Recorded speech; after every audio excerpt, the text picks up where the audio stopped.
Bom dia, boa tarde, boa noite. Estou aqui com mais um vídeo, na oportunidade. Peço você para se inscrever e dar um joinha no canal.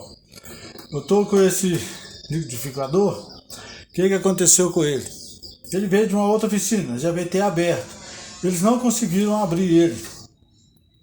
Eu também não vi nenhum vídeo também na internet mostrando como abrir ele. Então eu resolvi eu mesmo abrir. Eu vou mostrar para vocês aqui, passar para vocês aí que pode ter um desses com dificuldade, né? E é para ajudar também, né? Então eu falei para vocês, este veio de uma outra oficina, eles não conseguiram abrir. Então eu vou abrir ele aqui para ajudar outras pessoas. É um vídeo para ajudar, tá ok? Vamos lá. Então para não ficar muito longo, eu já deixei isso aqui praticamente solto, ó.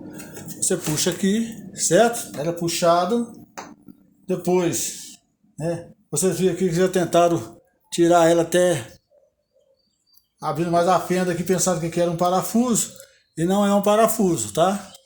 Então, por isso que eles estavam tendo dificuldade de abrir. Então você tem esses parafusos. A tampa aqui já foi tirada, ela veio sem essa outra parte, tá?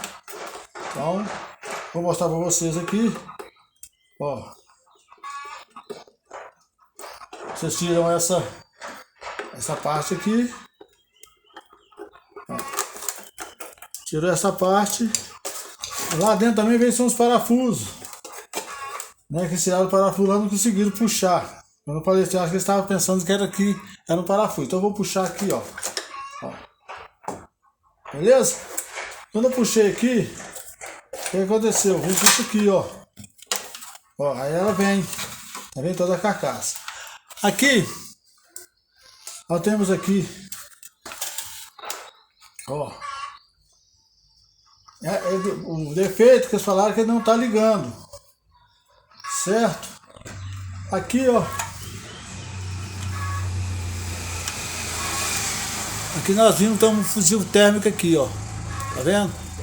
Ele pode estar aberto, mas antes de estar aberto nós temos que ver se tem curto também aqui na placa.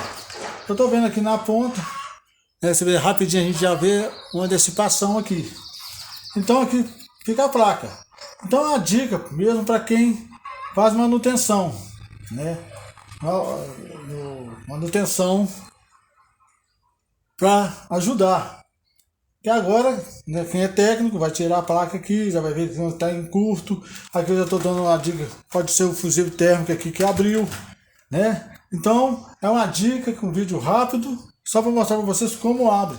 Se outras pessoas não teve, eu não vi nenhum vídeo mostrando como abre, então vai ajudar muitas pessoas aí, tá ok? Eu deixo mais um vídeo aí para vocês, agradeço a todos vocês e obrigado.